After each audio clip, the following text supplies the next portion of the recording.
Standalone streamers, DAC streamer combos, all-in-one units with built-in preamps. Pick the wrong type and you're running your signal through 2 preamp stages at once, or buying cables you'll never use.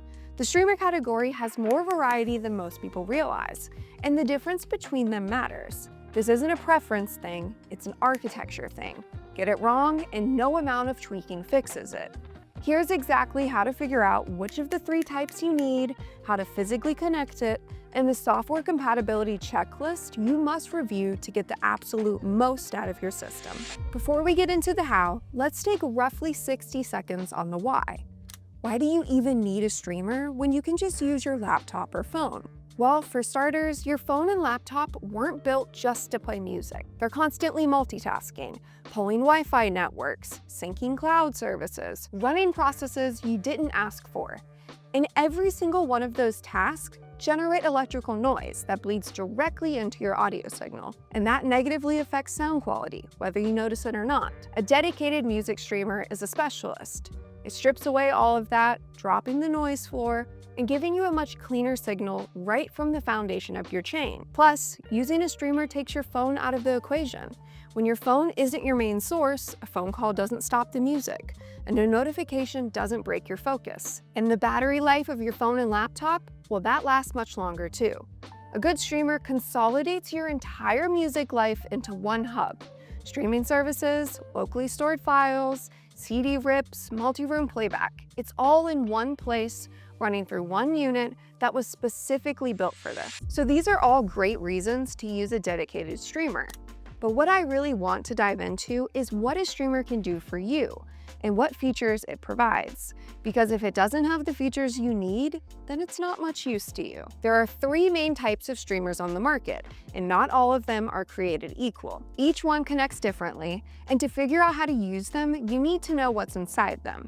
First is a standalone streamer, also known as a digital transport. It pulls audio from your network, be it a streaming service, a NAS drive, whatever your source is, and it outputs it as a digital signal. That's the full extent of what it does. With no internal DAC, it doesn't convert a digital signal into an analog signal, so you need a separate DAC in your chain. Something like the Matrix TT1 is a great example of that. Right on top of it is the Matrix TS1, which I'll get into in a minute. The Matrix TT1 is a dedicated streaming transport with no internal DAC, so it outputs a pure digital signal that hands off to whatever DAC you're running downstream.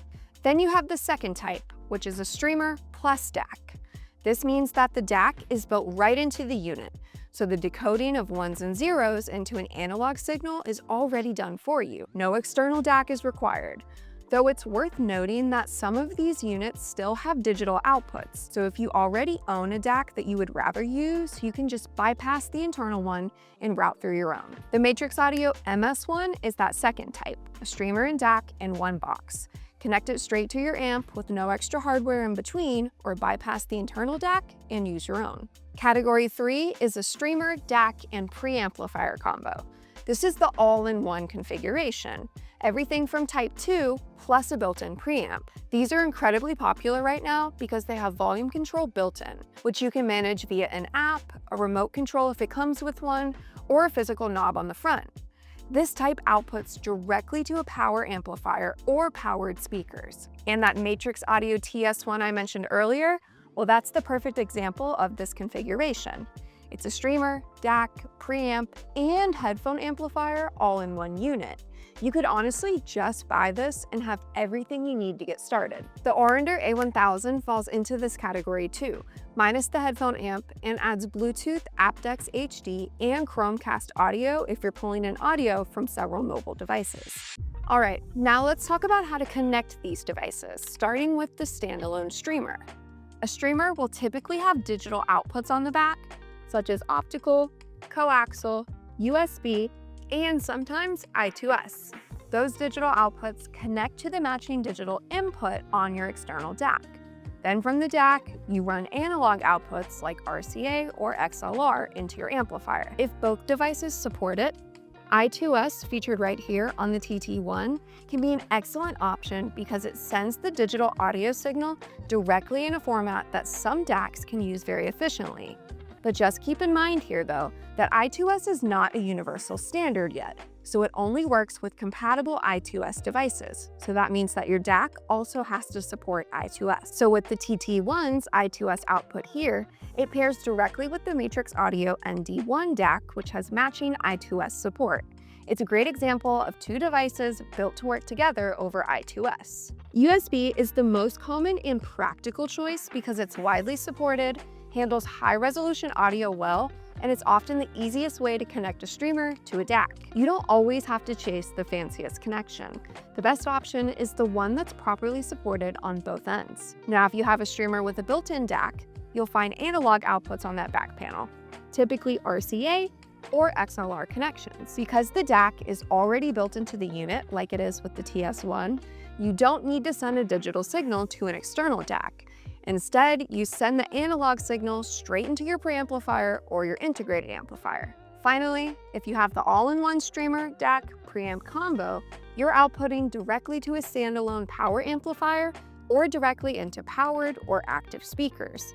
The internal DAC handles the digital analog conversion, sends that analog signal to the internal preamp, and uses the analog outputs on the back, be it the RCA or XLR, to send the signal to your power amp or your speakers. Because the preamplifier is built into the unit, we don't recommend connecting to an integrated amplifier, and here's why. Typically, integrated amps also have a preamp stage, so you would be sending that signal through a preamp twice, once in your streamer combo unit and another time in the integrated amp. There's nothing that says you can't do this, but running two preamps at the same time is never a good thing for your sound quality. So if you can avoid it, I would.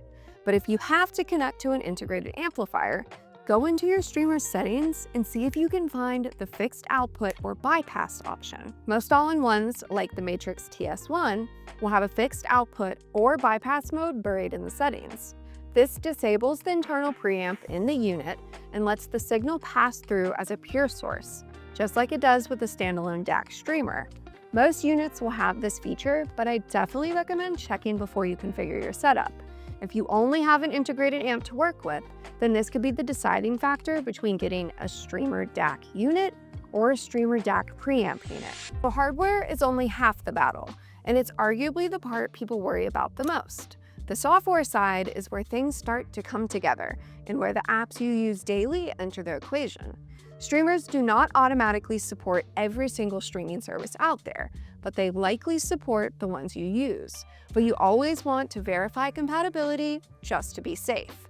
Tidal, Qobuz, and Spotify are supported by nearly everything. Apple Music, though, that's a different story. Native Apple Music support is still a hit or miss on dedicated streamers, and where it does exist, it often comes through AirPlay rather than direct integration. Matrix Audio streamers are one of the stronger options here. They support Roon, Tidal, Qobuz, Spotify Connect, Apple Music, Audioirvana, and Radio Paradise natively, just to name a few here. Then you have the Bluesound node icon. This is another one worth knowing about. It's a DAC streamer with a built-in preamp and headphone amplifier, and it covers AirPlay, Roon, Spotify, Tidal, Qobuz, Pandora, and more. And a super neat feature about the node icon, it actually has two headphone outputs, one on each side. So if you ever want to listen with a friend, you can. So you know what streaming services you're using, but now you also want to look at how you're going to control the unit itself. Most streamers have a dedicated companion app, like BlueOS for Bluesound and the MA Remote app for Matrix Audio, and those serve as the hub. It handles everything from device settings to browsing your library, selecting those streaming services, and managing playback. And you'll access this app through either your phone or tablet. Alternatively, you can use third-party softwares like Roon, which work across different brands, and they unify your streaming services and your local library into one interface. Now, not every product is Roon certified, so double check that if you plan to use Roon. But for those who are not familiar with Roon, here's a quick rundown. It's a separate platform with its own subscription. You run it on a device in your home like a computer, a NAS, or sometimes the streamer itself. And then you use the Roon app on your phone, tablet, or laptop to see your library, connect it to those Roon certified streamers, and control playback. You'll still need to use the streamer's dedicated app for device-specific settings and firmware updates, but Roon really shines if you've got that big digital library and you like to use multiple streaming services. It pulls everything into one smart, metadata-driven interface that works across all your devices. If you want the ultimate convenience, look for quality casting features like Tidal Connect, Spotify Connect, or Apple AirPlay, which let you bypass the companion apps and cast directly from your phone. But be careful though with OS compatibility here. If a streamer only supports AirPlay and you're an Android user, then it's not going to be much use to you. So make sure the streamers you're considering support Tidal Connect, Spotify Connect, or a companion app with solid Android support. This catches people off guard more than almost anything else in this category. Finally, you'll want to look for any bonus features that fit your specific lifestyle. Do you have a massive library of downloaded music? How will you store and access that? Are you planning to rip a physical CD collection, accumulating dust in your closet? Or what if you want to add a subwoofer to your living room later or upgrade to a high-end standalone DAC a few years down the road? These are all important questions to ask that can impact which unit you end up buying.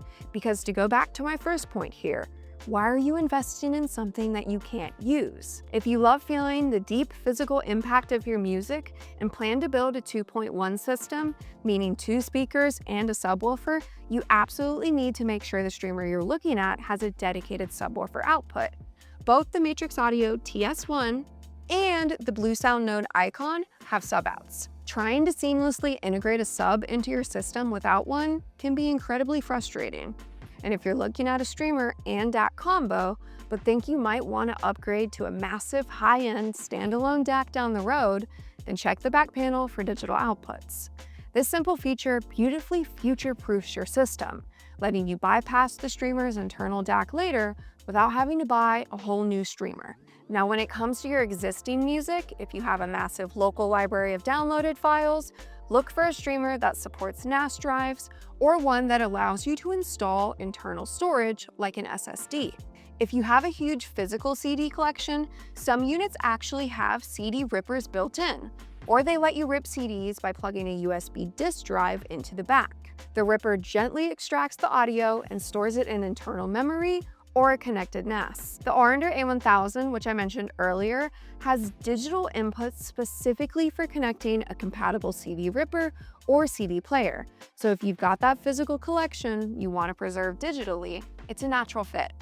And if you're thinking about local storage more broadly, the Matrix Audio TT1 has an NVMe SSD slot built right in, so you can safely store your entire local library inside the unit itself. Now, once you have your perfect streamer and it's finally time to set everything up, take a second to run through these 3 physical steps before you start running cables. Trust me, it will save you a headache later. First, confirm your streamer's output type. Is it a standalone transport, a DAC streamer, or that all-in-one with a preamp? That alone will determine whether you need digital or analog cables. Second, what's downstream? Are you connecting to a standalone DAC, an integrated amplifier, or directly into a power amp? Identifying your downstream gear before you start plugging things in prevents you from making mistakes like double preamping your signal. Third, establish your network connection. We always recommend a hardwired Ethernet connection because it's more stable, it has lower latency, and it removes one extra variable from your chain. While Wi-Fi is incredibly convenient, it can drop in and out depending on your network. And if you can run an Ethernet cable to your streamer, just do it. So answer those 3 questions up front, and once you do, the actual setup portion becomes pretty straightforward. Now let's bring it all together. A dedicated music streamer isn't a luxury upgrade. It's the foundation your entire system has been waiting for. It's not a complicated piece of gear. And once you understand what type you have, or what you plan to get, and what signal it's putting out, the rest falls into place pretty quickly. If you want help finding the right streamer for your setup or configuring the one you already own, that's what we're here for. Drop your questions in the comments below or reach out to us directly at moon-audio.com. We do this every day and we're happy to help you. And if you want to go deeper on specific streamers, what we recommend, and why, that video is right here. We put together a full breakdown of the best streamers from Matrix Audio, covering all 3 types we talked about today. Go ahead and check that out if you're curious, and we'll catch you here next time for another video.